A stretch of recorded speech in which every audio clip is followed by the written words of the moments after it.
Economics does two different kinds of analyses. We do ones that are referred to as positive, okay, which means that they're descriptive, they're predictive. They just try to say, what do we expect to happen in certain situations? Okay? Like science tries to predict what happens if you hold a ball at shoulder height and you let go. It says there's this thing we can't see or measure called gravity, and it pulls it, okay, down to the floor. Okay? The second type of economic analysis is known as normative, and it makes a judgment about which policies are best. Okay? So the term positive, of course, is incredibly annoying, one of many ways in which economists use everyday words to mean something completely different. It doesn't mean it's a good analysis or it's saying anything and it is good. It's saying we're just trying to understand the science of exactly how things work. The normative analysis, okay, makes a judgment. Okay? And as you'll see, we need to make additional assumptions, okay, in order to get from the positive to the normative. So the two are related, in particular, positive analyses, figuring out what will happen if government does policy X versus policy Y, okay, clearly may inform your views over whether policy X is better than policy Y, okay, but it's not the same thing, and you have to say something additional to conclude that one policy is better than another. So positive economics is trying to be scientific. We have models of how people or firms or governments behave. We test these models with data. Okay? So in principle, okay, economics is like physics. Okay? Now, my son, who wants to be a physicist, just laughs uproariously when I say that. Of course, economics is way less precise than physics is. Why? Mainly because economists can't do experiments. We don't have a parallel universe in which Ben Bernanke did not become Fed chair or the government did not conduct the TARP bailouts, and we get to observe what happened in that otherwise identical, okay, version of the United States of the world. We can't do that for most interesting economics questions, okay? But in principle, okay, we're trying to do things like physics. We posit a set of models, and then we test those models with data, and that part is designed to be and should be value-free. Two different decently trained economists should agree on any positive analysis, subject to normal, scientific uncertainty. There's some things we don't know about, and so of course there might be some room for disagreement. So the standard supply and demand model that most of you have heard of, okay, is a standard positive economic model. It tells us what's going to happen if more people want to buy a particular good relative to the previous period. That's going to shift the demand curve out, raise the price, increase the quantity sold. There's no values there. There's no judgment. There's nothing necessarily good or bad. It's just a model that predicts what will happen under certain exogenous changes. Now, any analysis, okay, has to think about two things. Okay? It has to think about the constraints that are faced by the people in those settings, in those models, in those examples, and it has to think about how people make choices. And these are two completely separate and really important things that interact. Okay? Lots of the criticism you hear about economists and economics focuses on the second component. People allege that we as economists assume that everybody's hyper-rational, that everybody has all the necessary information, that they only care about their utility or their wealth or whatever. Okay? That's really, first of all, not right, but second of all, it's missing a crucial part of what makes economics economics, which is the first component, the fact that people face constraints. Their choices are not unconstrained, whatever their objective function is, okay, for those choices. Okay? So I'm going to go through those two pieces, okay, in succession. So if you had to define economics in one line, economics is just the observation that resources are scarce or resources are finite. There's only so much stuff. At any moment in time, the rate at which we can produce new stuff over time is finite. We can't just assert that we should double GDP between this year and next year. There are limits. There are things that constrain the amount of resources we have. And this, to the extent economics is a science, this is part of it. This is a fact. This does not have anything to do with whether people are rational or not, whether they have psychological influence or not. This is just something that we have to accept. Okay? Accounting identities are identities. They always hold. Constraints are constraints. So one way to describe economics says we believe the laws of arithmetic. Okay? We believe that 2 + 2 is 4. It's never 5 or 7 or 86. And you'll be amazed at how often you listen to statements by politicians and other advocates of policy that want you to believe that they can make 2 + 2 be something other than 4. Okay? We'll see lots of examples in a few minutes. So let's look at examples of the standard constraints. We think that consumers are constrained by their budgets. Firms are constrained by the technology they have available to make stuff and by the market.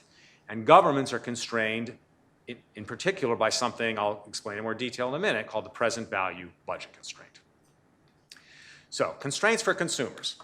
think about a really, really simple case first. You have a consumer who has a given amount of income at a moment in time. You can imagine, say, someone with $50 in the wallet. They walk into a grocery store. This is pre-ATMs, pre-credit cards, debit cards, all that stuff. So that day, as you walk in the grocery store, there's only so much you can purchase. Whatever your choices are, say there are two goods, X and Y, and each has a price, piece of X or piece of Y, the total amount you spend has to be less than or equal to the amount of money you brought with you when you went into the store. And that's true whether your choices are rational or not. It's true whether you happen to like ice cream or you happen to like steak or you happen to like vegetables. Your choices have to satisfy the constraint. Okay? So there are bounds on what a consumer might do regardless of how we think that consumer is likely to behave. Now, if we had a dynamic setting, slightly more realistically, people don't just live in an instant in time. They earn income, they save, they accumulate, work, and so on. They might be able to borrow in many settings. It's still true that there's a constraint. It's just slightly more complicated. We know that their lifetime consumption cannot exceed their lifetime income, plus whatever gifts they might have gotten from friends or parents, plus any inheritance, plus any borrowing. But the amount of resources your parents might give you is finite. The amount that the bank is willing to lend to you is finite. So still, even when we look in this intertemporal way, okay, each consumer faces a constraint that puts bounds on the consumer's choices. Okay? Might seem sort of obvious, okay, but it's really, really, really important. Here's an example of why it's really important. When we talk about whether tax cuts are going to stimulate the economy, okay, people say, oh, consumers will have more disposable income if we cut taxes, so they'll go out and spend more. Okay, but if those consumers have any brains, okay, they should think to themselves, you know what, the government's not going to have resources, okay, forever to keep making tax cuts. At some point in the future, it's going to raise taxes to pay back the borrowing it did just now. That means that my taxes are going to go up in the future by roughly the amount that they were cut just now. Therefore, my lifetime resources hasn't really changed. Okay? So I actually can't afford to spend anything more than I could before my taxes were cut, okay, because I know that over my lifetime, that's all going to average out. Okay, we'll see that again, okay, in another minute. Okay, if you think about that, that then says government's attempt to stimulate the economy with tax cuts may be much less effective than it's assumed to be in the Keynesian model. Well, why? The Keynesian model just says people are only thinking about today, they completely ignore the future in making their choices. That's not realistic and raises this huge issue. Firms, of course, face constraints. What do I mean by firms? Any organization, nonprofit, for-profit, whatever, that takes inputs, okay, and makes outputs. Okay? So firms obviously face technological constraints. Okay? They can only get a given quantity of inputs of output from the inputs that they have. Okay? And so they can't just respond to everything as they would like. Okay? If you've read the biography of Steve Jobs, you see really cool illustrations of this. He would be yelling and screaming at his engineers, no, the iPhone has to have these characteristics. It has to have this much battery life and this kind of screen and all. And they'd say, no, it won't all fit in there. You can't do that. Now, of course, Steve Jobs was famous for pushing them really hard and sometimes making them work hard enough that they did figure out a way. So the production, they shifted the production function over time, but with great effort and resources. Okay, so firms have to take technologies as given. Sort of even more important, or maybe less sort of obviously, firms have to accept the market. The demand for any firm's commodities are downward sloping, meaning the higher the price the firm charges, the less it will be able to sell. Okay? So firms might have some ability to nudge that relation. If you advertise or market your product well, maybe you can sell a little bit more for a given demand curve. But that takes resources and has limits. So firms can't just assume that they can sell whatever they want, okay, at any price they want, okay, because the market imposes this relation, the downward sloping demand curve. Let's look at an extreme case of that because it's useful and comes up. And this specific example comes up in lots of cases. People complain about monopolies. They say monopolies are evil. Why? Because they can charge whatever they want. Okay, well, that's just nonsense if you think it all in terms of constraints. Okay, why? Because if they could charge whatever they wanted, the price of an iPhone would already be $8 million a phone or $8 billion a phone. They obviously can't charge whatever they want. Their ability to set a higher price is constrained by the market demand curve. If Apple sets a higher price, they're going to sell fewer iPhones. Okay, so there's a trade-off. Even a monopolist knows it will lose sales, okay, when it raises price, and it's going to choose some balance between higher price per unit and the number of units it sells, okay, in setting its policy. Okay? Finally, constraints for government. Okay, this one is crucial. I sort of alluded to it a little bit already. Governments obviously raise revenue by taxing or borrowing. Lots of people think that government expenditure can do all sorts of beneficial things, hire the unemployed during recessions, give free health care to everyone, provide public schools, and on and on and on. Billions of examples. So if the government can always just tax more or borrow more, okay, and these things are good that it might do with that revenue, why doesn't it do all of that and more for everyone all the time?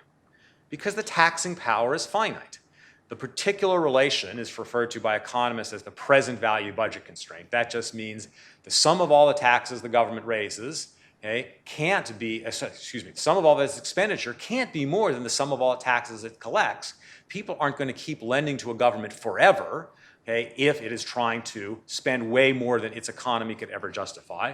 We've seen this in dramatic fashion in Greece and Portugal and Italy and Spain over the last several years. Those countries had paths for their expenditure that they could never pay for because their economies weren't large enough or growing fast enough to generate nearly enough tax revenue. People started to recognize it, so what did they do? They stopped lending to those countries or only lending at extremely high interest rates, which made the situations even worse. Okay? And so government's power was finite. Okay, many of you have heard of the Laffer curve. That's one way of embodying the fact that the government faces constraints. As it raises tax rates and tries to take more and more, it's going to induce more avoidance and evasion. At some point, when the tax rate gets to be 100%, it collects zero revenue, okay, because no one's going to ever bother to earn any income or certainly not report that income to the government if 100% of it is going to be taken away. Okay? And as I mentioned, you might think, oh, the government, some people would like to argue the government can get around this by borrowing, but the borrowing has to be repaid and the market will impose the constraint if you try to borrow more than your economy is ever able to generate. So this is relevant to talking about stimulus policies, to bailouts, to austerity programs.